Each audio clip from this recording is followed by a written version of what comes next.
ശ്രീനാരായണ പരമഗുരവേ നമഃ. എല്ലാവർക്കും നമസ്കാരം. ഇന്നിവിടെ വിശദീകരിക്കുന്നത് ഗുരുഷഡ്കം എന്ന കൃതിയുടെ 5-ാമത്തെ ശ്ലോകമാണ്. നമുക്കാദ്യം ആ കൃതി ഒന്ന് ശ്രവിക്കാം.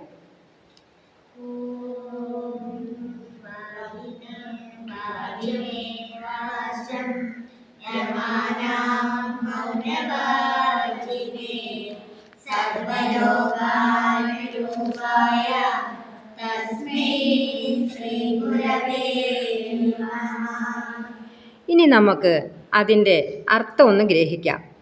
വാദിക്കുന്നവർക്ക് വാദിയായും മൗനം ദീക്ഷിക്കുന്നവരുടെ ഇടയിൽ വാക്കുകളെ യമനം ചെയ്യുകയും അഥവാ വാക്കുകളെ അടയ്ക്കുന്നവനായും സർവ്വലോകർക്കും അനുരൂപനായിട്ടുള്ള മഹാഗുരുവിനായിക്കൊണ്ട് നമസ്കാരം.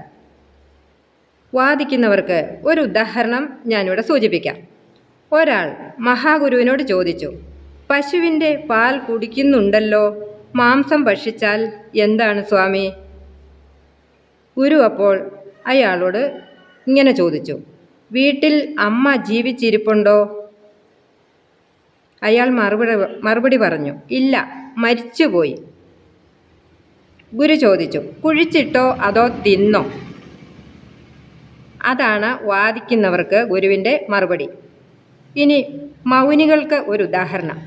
ഒരിക്കൽ ഗുരു രമണ മഹർഷിയുടെ ആശ്രമത്തിൽ ചെന്നു.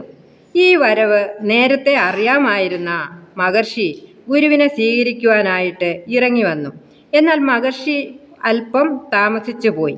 അപ്പോഴേക്കും ഗുരു അവിടെ എത്തിയിരുന്നു. അത് കണ്ട മഹർഷി ഒരു മരത്തിൻ്റെ ചുവട്ടിൽ പോയി മൗനിയായി ഇരുന്നു. അപ്പോൾ ഗുരു വേറെ ഒരു മരത്തിൻ്റെ ചുവട്ടിൽ പോയി മൗനിയായി ഇരുന്നു. കുറേ സമയം കഴിഞ്ഞു. രണ്ടുപേരും ഒന്നും സംസാരിച്ചില്ല. ഗുരു മടങ്ങിപ്പോയി. അപ്പോൾ മഹർഷി ശിഷ്യന്മാരോട് ചോദിച്ചു, അത് ആരാണ് പോകുന്നത് എന്ന് അറിയുമോ എന്ന്. അവർ മറുപടി പറഞ്ഞു, നാരായണ ഗുരു.